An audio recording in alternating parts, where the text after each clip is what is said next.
The broadcast is now starting. All attendees are in listen-only mode. All right, thank you everybody for joining us. We're a couple people are still trickling in, so we're going to give it another minute, and then we'll get started.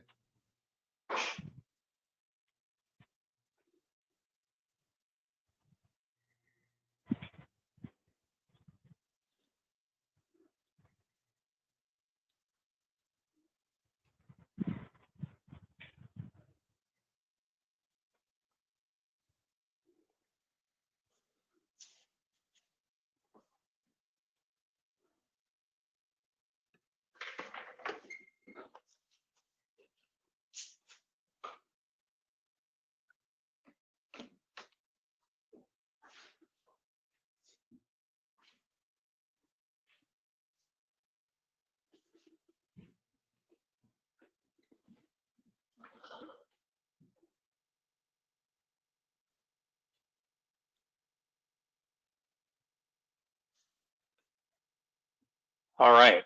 Good morning, everybody. I hope everybody's doing well. I'd like to introduce myself and the team. This is Marc Winger on the line here, and I'm here with Eric Monroe and Michael De Palma, and we're going to be hosting this afternoon's webinar. So I just wanted to start off talking about some of the issues we have run across over the preceding few years since security has become a huge issue. And we've run into several calls, I guess you could say, from people reaching out to us after it was too late. There was a trucking company that reached out to us in January, and they had received some email or something with a ransomware, and it had encrypted their ERP solution, had encrypted basically everything. Their backup was a USB drive plugged into the server, and that was encrypted as well. So they called up, and I had to sadly be the bearer of bad news that there was very little that we could do if they hadn't prepared ahead of time. So that led into this webinar, which is really here to educate businesses, because we've seen the horror stories out there, and we want to make sure your business is prepared ahead of time before it's too late. So in this presentation, you'll see some statistics and some stories on people who have failed to prepare. And we tell you these in the hopes that you'll start using this webinar as a reason to start preparing. So without any further ado, I'd like to introduce Michael De Palma.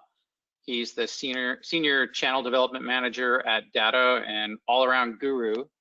We've been working with Michael for quite some time. And so Michael, if you're available, go ahead and take it on. Absolutely. Thank you, Mark. So my name is Mike De Palma, Senior Channel Development Manager at Datto. My role is a little bit unique in that my entire team, all we do is we go out and we do presentations and sit on panels and seminars. And I've been fortunate enough over the last year or so to present alongside folks from the FBI, Department of Homeland Security, some of the so-called ethical hackers out there. So a lot of the stats and stories are coming directly from them. So it's, pretty scary stuff, but, things that we can definitely do to protect our businesses.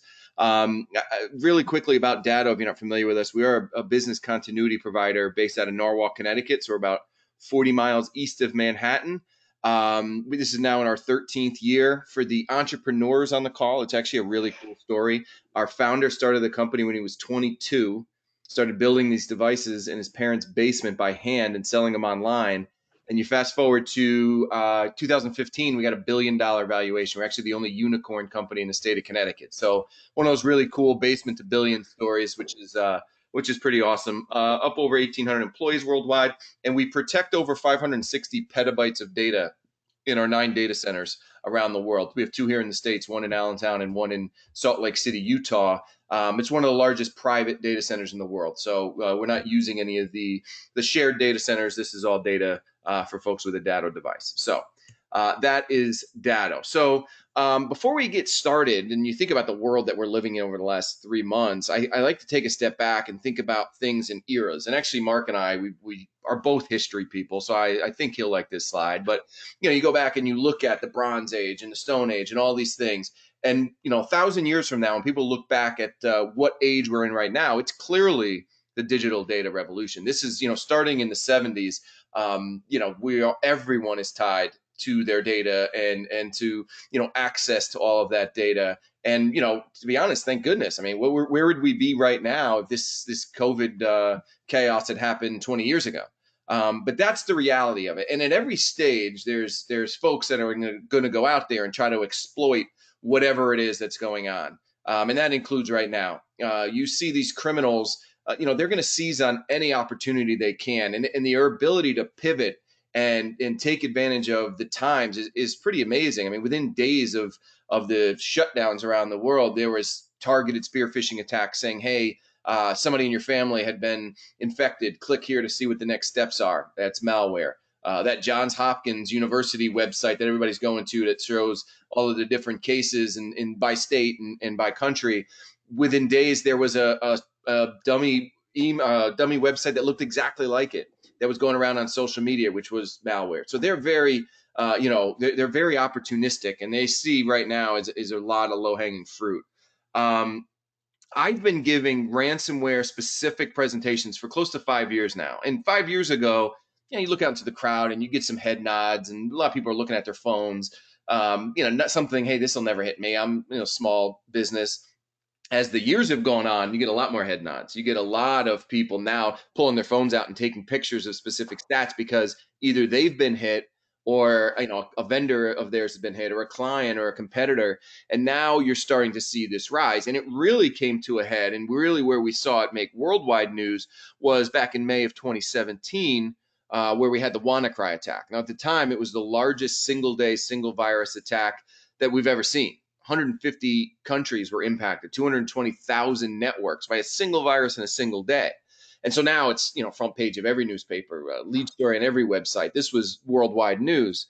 And what was interesting was I did a presentation about 2 weeks after that. And the keynote was a gentleman from the FBI. It was actually the head of the FBI down in the Philadelphia office. And I get up and I do my presentation. It's ransomware, and I'm crossing my fingers, making sure all my stats are right, and the FBI guy doesn't get up there and correct me. And I finished with WannaCry, and what I said was, well, in the IT community, we're really seeing this as phase one of a two-phase attack, and here's why. What was interesting was normally these ransomware attacks, what they're trying to do is they're trying to gather some information about you and your business ahead of time, so that when they attack you, they know how much money to ask for, right? If it's a Fortune 500 company, they're going to ask for 6 or 7 figures. If it's a one-man nonprofit, they say, all right, maybe I can get $800 out of this company and then move on with my day. With this virus, even though it was so widespread, they only asked for $300 per attack across the board, regardless of whether it was a hospital, a city, anything. It was going to be $300. So they only netted an estimated $300,000, which might seem like a lot of money, but it's pennies. I mean, about $1 billion changed hands last year between the business community and these criminals. So we were thinking, okay, first phase was going to be, all right, let's see how many networks we could impact. And then the second phase is going to be, all right, now we're going to monetize this. And so the FBI agent gets up there and he's talking about really scary stuff, cyber warfare and hacktivism and all these things. And ultimately he closes with ransomware as well, because obviously it's a hot button topic of the day. He says, well, actually in my office, we have 2 theories. One is exactly what Michael just said. We're preparing for that phase 2, and we're trying to figure out what vulnerabilities were exploited. A lot of that was just people not, doing patching updates. But we're also going out and doing education. That's why this gentleman was out, in the field doing educating a bunch of small businesses. But he said, we have a second theory, and that theory is they didn't care about that $300,000 at all. They didn't care if anybody paid the ransom. What they wanted to do was what they ultimately succeeded in, and that was to make worldwide news, to make this splash. And why was that? Well, they wanted to scare the world into buying Bitcoin. Now, you may or may not be familiar with Bitcoin. It's an online cryptocurrency, anonymous, had been around for several years, and people in the tech community were really into it, and there's investors into it, but for the most part, it was pretty stagnant. Now, ransomware has actually been around since 1989, so we're over 30 years, but we didn't start to see an uptick in that ransomware virus until about 2013 or so. And the reason for that was these folks figured out that they could marry this very easy delivery system, usually comes in an email with a malicious attachment or hyperlink, with Bitcoin, which is anonymous, and now they know that they can attack a lot of these businesses with very, very little risk of getting caught. They're no longer asking for a credit card or a routing number, which might get tracked back to them. You get a Bitcoin account, it's almost impossible to track back where that's going. So they have been accumulating Bitcoin by the millions when a Bitcoin was $50, when a Bitcoin was $100. And you could see it was pretty stagnant for a long time. And, you know, it opened up 2016, it was about $440. 2017, when this attack had opened up at just under $1,000. And then you see that first tick, right? Where all of a sudden we see that spike. When was that? Well, that was June and July of 2017. Because what we saw happening was businesses all over the world started gobbling up Bitcoin because they were preparing for this phase two that all us geniuses were saying was coming, right? So they wanted to be prepared because ultimately they wanted to have all these protections in place, but they knew that last line of defense is, hey, I might have to pay this ransom. And it's not like you're walking into your nearest Wells Fargo and saying, hey, I need $200,000 in Bitcoin. It takes time. You know, you got to set up an exchange, you got to find, you know, you got to fund that account and all the rest. And so when we saw this crazy bonanza, if you remember back to Q4 of 2017, you know, it actually peaked at close to 20,000. And now it's hovering in the $8,000 range now in 2020. But regardless of whether that theory the FBI had was right or wrong, the reality was, yeah, you saw the story of the 18-year-old kid who might have bought some Bitcoin you know, on a whim when he was 15 and now he's a millionaire, or the savvy investor did the same thing. But the reality was the folks that were making tens of millions of dollars, sometimes in a day, were the folks that had been, you know, accumulating all that Bitcoin over the last 5 years through ransomware specifically. And it shows you the sophistication. I think that's the real point of this. It's not the guy in his basement anymore that we have to deal with. This is organized crime. This is what organized crime has shifted to here in the States, over in Europe, China, Russia. There's so much money to be made, and this is how crime is done. You don't see as many bank robberies with the guy in a mask, guns blazing, going in and robbing a bank. It's done online. It's done, you know, electronically. So it really shows you what we're up against, which is pretty scary. And you know, you might think that they have to be crazy sophisticated to get in there. I did a little experiment. You know, I do a lot of these type of presentations, but I also do industry presentations where, you know, we're presenting to folks like Mark and, you know, talking about our technology. And there's this one particular event that they have 8 different events in 8 different cities throughout the year. So we decided we're going to do a little experiment. And what we did was every single city, what I would do is I would hire a model. All right. And so this model would just wear a shirt that says Inverse Technologies. It's just a company name I picked out of thin air, not a real company. And during one of the breaks, as everybody's out milling around, having their coffee, talking to folks, she would be holding a bowl full of USB sticks that said Inverse Technology on it. Hey, would you like a free USB stick? Now, nobody took the time to look up who this Inverse Technologies was. It was just a, you know, free USB stick. At every single city we went to, 8 for 8, that bowl was empty by the time I went up on stage. And so now I'm up on stage, and this is a deep dive into the technology, and I'm showing all this cool stuff. And I say, you know what? I got a really, really cool video from our marketing team. I just got it this morning. Unfortunately, I had to submit this deck about a week ago, but I threw it on this USB stick, and I handed it to my colleague. Hey, Bobby, can you run in the back and plug it in? That's what the AV was. And he would run in the back, and now, you know, they're looking at me saying, this guy's kind of got an odd presentation style, but all right. And so I said, wait till you see this video. And Mark's seen it. We do these big, we blow up a device and we show the virtualization. It's really cool. Yep, it's right there. Inverse Tech. Yeah, wait till you see this thing. It's going to blow your mind. And then as that button gets clicked, the scary red screen pops up showing the folks in the audience that I just encrypted myself with ransomware. And now I'm scrambling around. I'm yelling at my colleague, oh, what's going on? And I look down in the crowd, and there's several hundred people there. And I say, I could see the USB sticks. They're all in front of you on your tables. I took one, and that girl's long gone now. And how do I know that? Well, because I hired her. And he didn't even plug anything in. He just went back there and stood back there. This is just a video in one of my slides. And I wanted to show you this because what if it was real? This is a group full of IT professionals. Now, I know Mark and Eric, you guys would have never fallen for this. But we got a bunch of IT professionals to empty a bowl of USB sticks. And I said to them, all right, there's 200 of you in the crowd. Let's assume I get 50% of you guys to plug it in. And I asked you for $1,000. That's $100,000 I just made in a matter of minutes. My only cost was the few $100s to hire this model who had no idea that she was part of my criminal scheme here. And you wouldn't suspect me because I was the one that gave myself ransomware. That's how easy this is. And there's real life stories. We have a partner who had a client who, before they were a client, a woman found a USB stick that said company salaries out in the lobby. She brought it to the in-house IT person. So I found this. The guy said, "This is perfect. You follow all of our protocols to a T. You clearly have done your training. Thank you very much." The woman walks out of his office and he immediately plugs it in and infects the network. People fall for different things. I mean, we are humans. We make mistakes. And a lot of times these criminals are waiting for somebody to open the door. And I mentioned the $1 billion number. That was the number that was actually paid out. But the actual impact of these ransomware attacks, this is just ransomware, it's closer to $75 billion. This number is coming from the FBI. Now, what makes up this number? Well, this includes the cost of downtime and the cost of data loss and the fact that a lot of businesses never recover.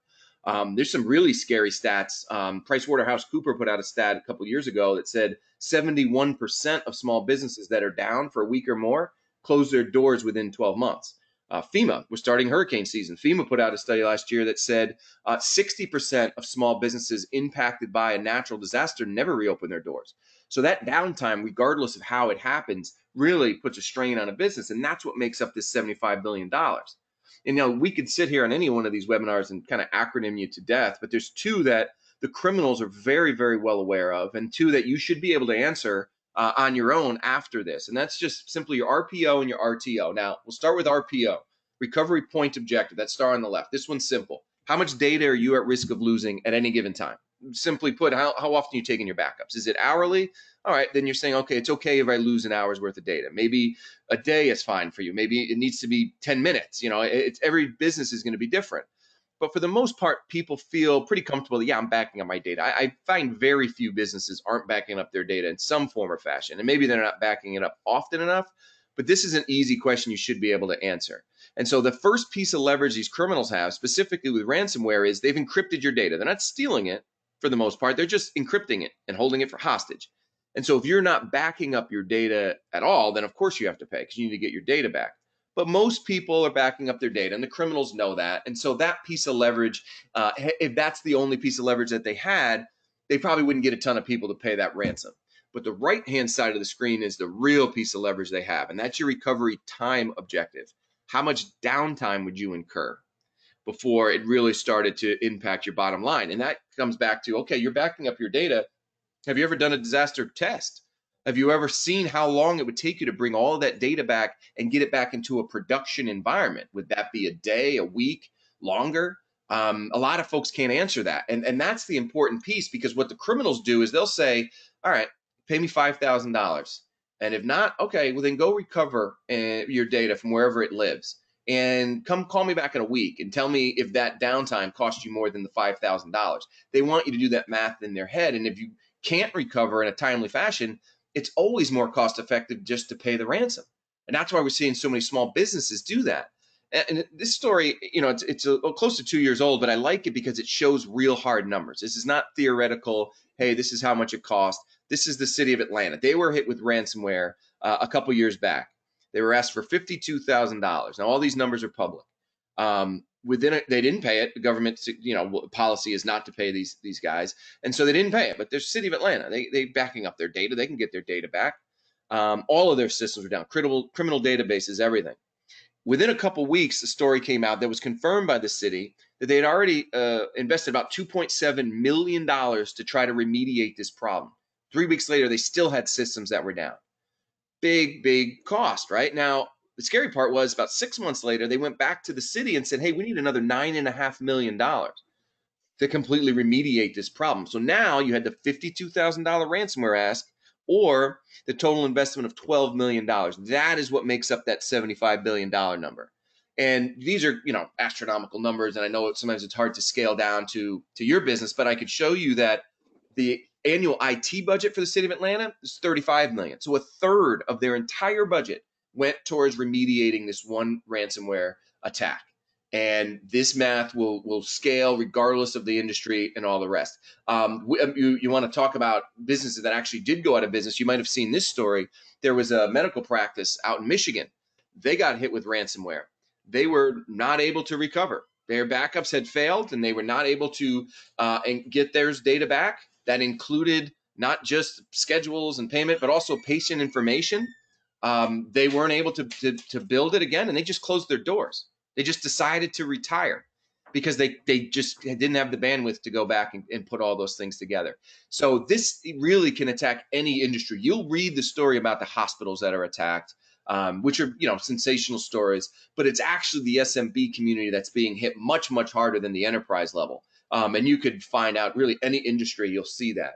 Now, for the last 4 years, we've put out our annual ransomware report where we try to gather our own information, and we're only looking at the SMB community, so that we're not relying on third-party numbers. We want to see exactly what we can gather. And what we found every year was that every single industry is vulnerable to this. And again, there's this false sense of security that in the SMB space, hey, who's attacking me? What kind of valuable data do I have? And that mindset might have been okay a few years ago when people were actually wanted to steal data for various reasons, and they still do. But with ransomware, they don't even care what that data is. They don't care what your data is. They just know that you can't operate without it, and you'll pay to get it back. So that allows them to cast this very huge net from the large Fortune 500 companies down to the one-man nonprofit. And they like the small business community because oftentimes they aren't as well protected as the larger places. I always say, you could be the home run hitter and go for the city of Atlanta and know that your success rate might not be as great, but when you do, you make a lot of money. Or you could be the singles hitter and go out and attack thousands of businesses every week, knowing that your success rate is going to be higher, and they're more apt to pay because they don't have systems in place to protect themselves, and they can't absorb a week or more of downtime. The city of Atlanta is not going to close down. They'll just bond off some more money. A small business doesn't have that luxury. And the problem is only about a quarter of these attacks are being reported to authorities. And there's two reasons for this. One, kind of the obvious reason, is that the FBI is not going to investigate a $5,000 ransomware attack. They just don't have the bandwidth to do that. They want you to report it because they want to gather the information and they want to hopefully see some trends and things like that. But they don't publicly state what that number is. I've heard from some folks it's $100,000 before they'll start looking. I've heard that number is $1 million. So, most people aren't reporting it because it's just a waste of time in their mind. But the other reason why people aren't paying or aren't reporting it is because they don't want the hit to their reputation. They don't want everything leaking out that, hey, they were the company that was hit with ransomware, or in their city, in their industry. Because if the competitors down the street are going to say, oh, it's kind of scary, right? They're clearly vulnerable. So people keep it close and they say, I just want to address it. Again, that's why so many people want to just pay, get it over with, and try to get back up and running. The problem is you're putting a huge bullseye on your back once you pay. It's the same as the bully in the cafeteria. Once you give them your lunch money once, they're going to keep going until you stop paying. So unless you're doing something to remediate that virus, it's just laying dormant in your system, and they could pop back up again at any time. So you definitely don't want to pay. And when we looked at our numbers, the average ransomware payment was only $4,300, not necessarily enough to break the bank, but the cost of downtime was 10 times higher. And every single year we're seeing those same numbers. And those are actually confirmed very recently. We do our report from July 1 to June 30th. So we're in the middle of doing our survey now for the 2020 report. But Forbes earlier this year put out a report that's saying that they saw their numbers, said their average cost for SMB to recover from ransomware was over $84,000. Now, last year they had it at 41. So their numbers really lined up with what ours were, which means that number is pretty real. And they're showing that number has more than doubled over the last 12 months. And I think when we start looking at our report coming up, I think we're going to see those numbers skyrocket as well, because we did our European ransomware report, and it was much higher over there than with the US. So I think we're going to see that. So, when we look at how do you combat this, right? I mean, what is Marc doing for his clients to combat this? He told the story early on about, folks coming to him after the fact, and it's too little too late. And so the idea is, we know the piece of leverage that they have. What can we do to protect that? You want to have all kinds of layers in place, and hopefully they never get through. But I get the question all the time, what's the chances I get attacked by ransomware? I said 100%. You're going to get attacked. It's a matter of whether they get through. And so you've got all these layers of defense, but one of the quotes I like to use is from Gartner, and they say, in technology, regardless of what you're buying or selling, assume that it fails. What happens next? That's why you need so many layers of security, and it really does start with education. It starts with you guys. When you look at how data backup has evolved, it's just like anything else. I mean, think about all the technology in your life and look back at what it looked like 10 years ago. Same thing with backup. The problem is a lot of businesses are still using the traditional forms of backup, which are basically file and folder based. Business continuity is a complete mindset shift to that. The criminals are relying on the fact that you've got some traditional backup where there's some files and folders and some folks might not have backed it up properly, or it hasn't been tested, or it's just going to take forever to get back. So business continuity looks at things a little bit differently. First and foremost, it's got to be a hybrid solution. So you do want to have that on-premise backup for quick restores and all the rest, but it is important to have redundancy. And I mentioned in particular our data centers. It's very simple why we chose those locations. They're on opposite sides of the country. And so what we're going to say is, okay, if something happens to you, again, that go back to what happens if it fails. All right, somehow they get through and your system's locked up, or just a disaster comes through and your server's down. Okay, we've got an on-premise device right there. Okay, let's assume that's impacted. Maybe you have a fire or flood, something like that. All right, well, we have a second copy of data in Utah. All right, well, let's go full-blown disaster, disaster movies type stuff. And that data center in Utah is somehow impacted as well. Well, now we have a third copy of your data on the other side of the country. So different backups in different geographical locations is key. So you want to have that. You want to have that redundancy. You also want to take user error out of it. 91% of all data loss and downtime occurs because of user error. And this isn't the malicious of ex-employee going in there for the most part. It's somebody just not knowing what websites they shouldn't be going to while they're on their office network, or not diligently looking at their emails and clicking on a malicious attachment. So beyond that, you also got to say, okay, who's in charge of your backups? I ask people that all the time when you're talking about their RPO. They say, oh, we back up daily. And I say, okay, cool. Who's responsible for that? Are they doing that manually? Are they testing those backups? A lot of times folks can't answer that question.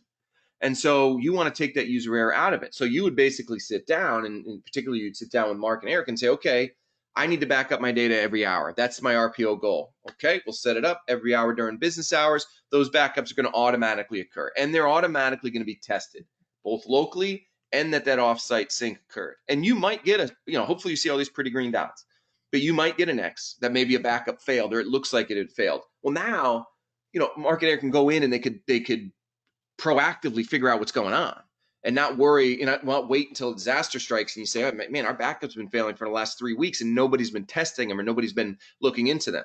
Again, make it as automated as possible so that the alerts are set up. Now, the way that the backup is taken is much different as well. File backup is exactly what it sounds like. It's a device that's backing up whatever files and folders that it's being told to do. And for the most part, it does that. What an image-based backup does, it actually takes a full snapshot of that entire server. So it's capturing the files and folders, but it's also capturing the applications, the operating systems. Literally everything that's on that device is going to be mirrored over to that on-premise device and then subsequently sent off-site. And once you get that initial base image, which is large, usually a large image, then you set up that schedule we saw on the last screen, and all it's doing now is just taking incremental block level changes within those hourly periods. So it's not a huge amount of data change. And what that ultimately allows us to do is create what's called an inverse chain, which means that every one of those backup points is independent of one another. So if you do get infected at 11 o'clock, well, you could just roll back to the 10 o'clock backup and there's no risk of that previous backup being impacted. Whereas traditional backups tend to be layered upon previous backups. This means, all right, as long as you could identify that ransomware attack and when it occurred, you could roll back to the last clean one. We have ransomware detection built in, which will alert Mark and his team that says, hey, it looks like a ransomware attack has occurred. And it does that not by looking for specific variants, but because we're doing backups in this way, you'll see the backups are relatively stable. You'll see, the data set changes are pretty much around the same. And then all of a sudden, everything gets encrypted in a single backup. It'll set off some red flags because every single file has now changed. And so there'll be an alert sent out. So now hopefully okay, this 11 o'clock backup, yes, it's encrypted, but the previous one is not. Let's roll back. So that's critical. But these also give us the ability to virtualize. And this is critical here. This is what business continuity really means. Somebody gets that scary red screen and now their network's infected. Because everything that lived on that server lives on that on-premise device, you could spin up what's called a virtual machine right from this device. This is now going to be operating as your server. So when you look at that RTO, before you even start worrying about restoration and how am I going to get my data back and a new piece of hardware, the first thing foremost, you want to get your business back up and running. And then Mark and his team go in and they could do some forensics and figure out what happened. And you could be in this virtualized state for a matter of hours, days, weeks. And that's fine because you're taking active backups while you're in that state. It's a true production environment. Remember, we have all your business applications. So everybody in your office, for the most part, if it's done locally, they won't even know that that has occurred. And so now when you're ready and you got a new piece of hardware in place and you're ready to bring that data back, you're back to where you were, not when the attack occurred, but more so back to where you were when you're ready to do this restoration. And you could actually start copying that image while you're still in this virtualized state. So clearly you're trying to reduce the downtime. Now it's minutes or hours instead of days or weeks. You're going to be able to answer those RTO and RPO questions. The RPO, clearly, because we've set up your schedule, but also the RTO, this is being tested every single night as well. There's in the background, a virtual machine is spun up, brought up all the way to a boot screen. The snapshot is taken with the timestamp and everything that says, yes, all these cool virtualization capabilities, they've been tested as well. So now you know that everything's been tested, and you could now answer that RTO question, and you have the ability to do this either locally, or if there is one of those disasters and that on-premise device is impacted, you could do it from the data centers as well. Now, lastly, I want to talk a little bit about SaaS applications because we're seeing a huge shift in the environment that we're in now over to things like, O365 and G Suite. And these are great. I mean, at Datto, we use G Suite. But you got to know that both of these major players, they use what's called the shared responsibility model, which means they'll provide the security of their cloud, but the tenant, you, provide the security within that cloud. And I actually sat on a panel at the Burlington, Massachusetts headquarters of Microsoft, their East Coast headquarters, and sat on alongside a senior solutions engineer, and she looked at the crowd and said exactly that. You bear some responsibility here. And if you go on to their forums, they will say, rightly so, that, we're not responsible for this. You should be backing up your data. This is something that you should be doing. G Suite's the same thing. They're going to have a limited liability. You are responsible for it. And so, if you think that it's just about how somebody might accidentally delete a file, which does happen, there are variants of ransomware right now that are attacking specifically O365.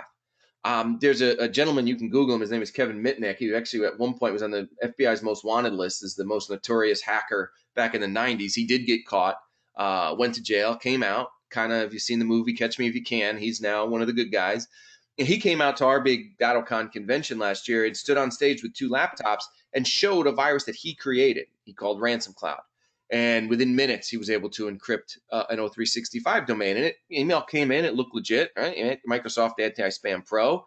There you go. All you got to do is click that button there. And then, oops, every single email in that domain has now been encrypted. And the only email that was not was the pretty red box from Kevin that said, hey, pay me my money and you'll get your data back. So this is critical to have backups wherever that data lives. Think about even Microsoft Teams that everybody's using now. Huge spike in that. There's data stored on that. That should be backed up as well. These criminals are going to find the data wherever it lives, and they're going to track it down, and they're going to try to get as much money out of it as possible. So it's just a full culture of security you need to have, and the mindset that starts with webinars like this that are just educational. Hopefully, you go to a webinar like this and it'll be fresh in your mind for the next 2 days. And then like anything else, we're all humans. 2 weeks from now, you might fall back into your same habits.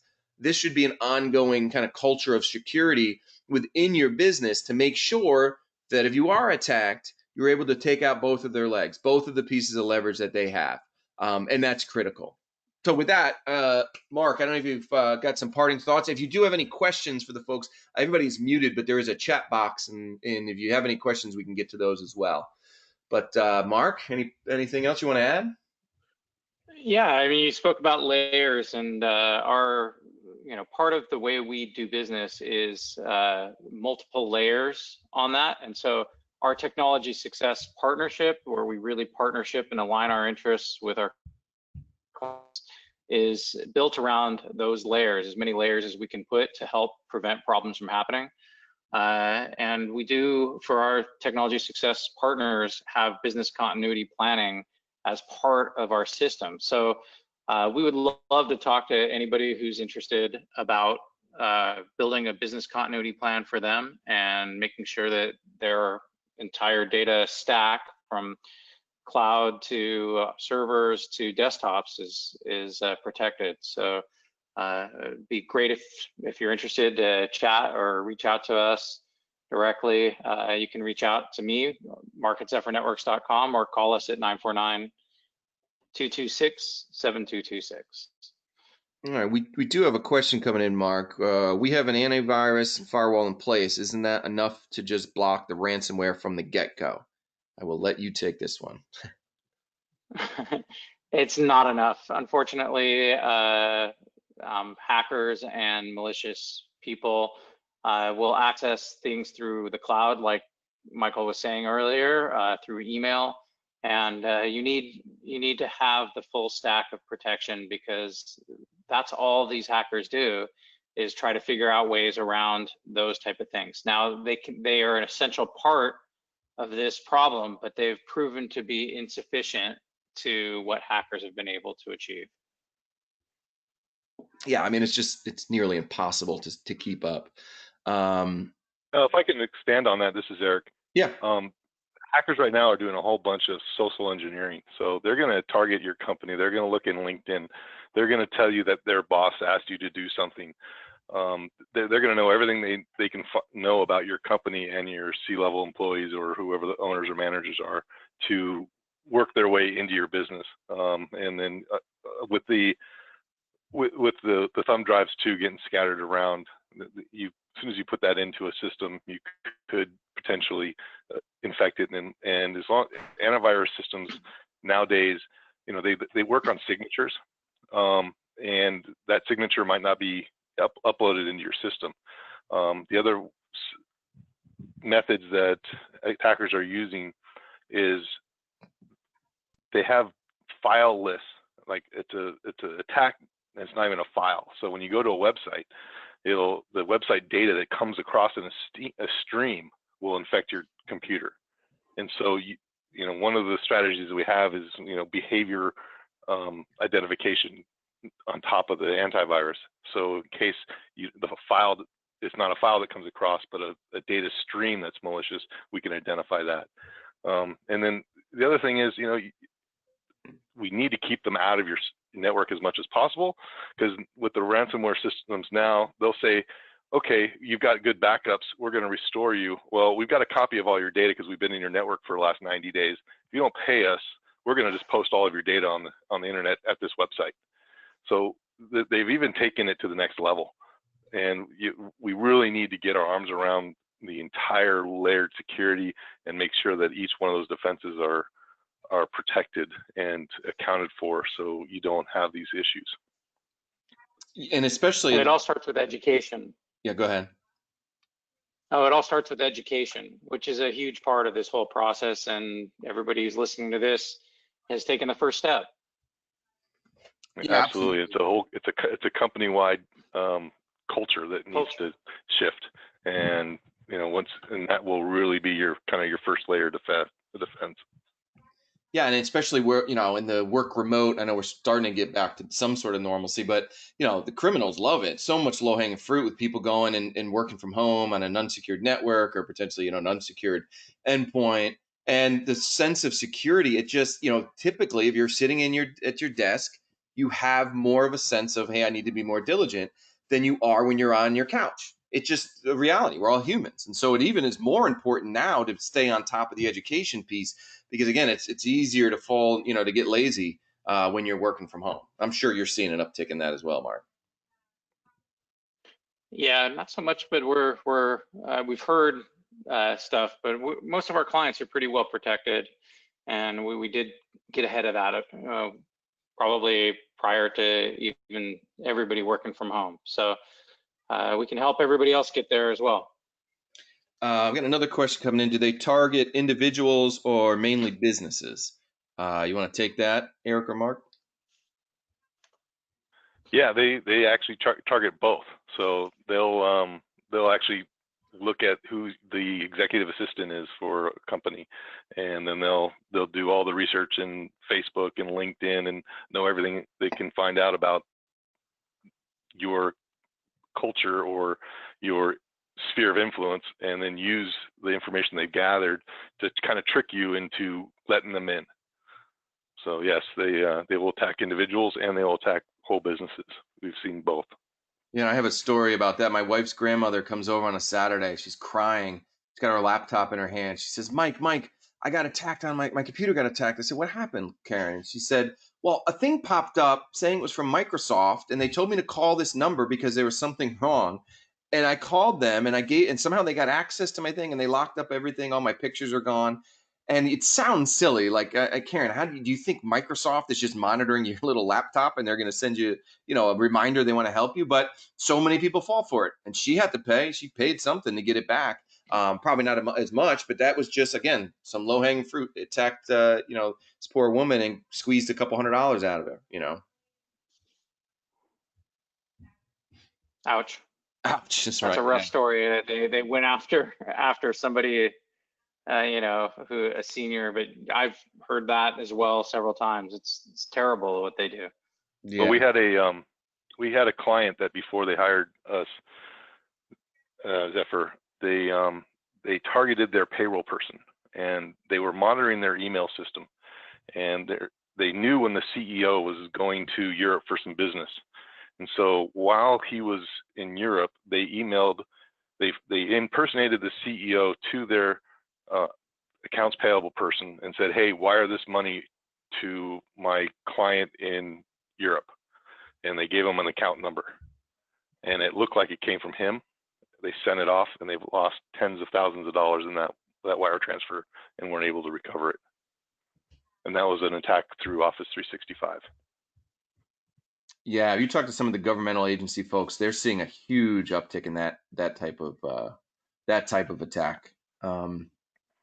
Scary stuff. Again, that comes down to education. I mean, there's got to be protocols in place. Everybody should know you're wiring out money. Well, there should be layers of defense. But again, you're working from home. Everything's happening remotely. If something like that happened in the office, you could poke your head over your cubicle and say, hey, this kind of was an odd request. When you're working from home, a lot of times, again, people don't want to pick up the phone and make that phone call and just trust an email. Again, it's just these criminals they're good. That's to Mark's point earlier.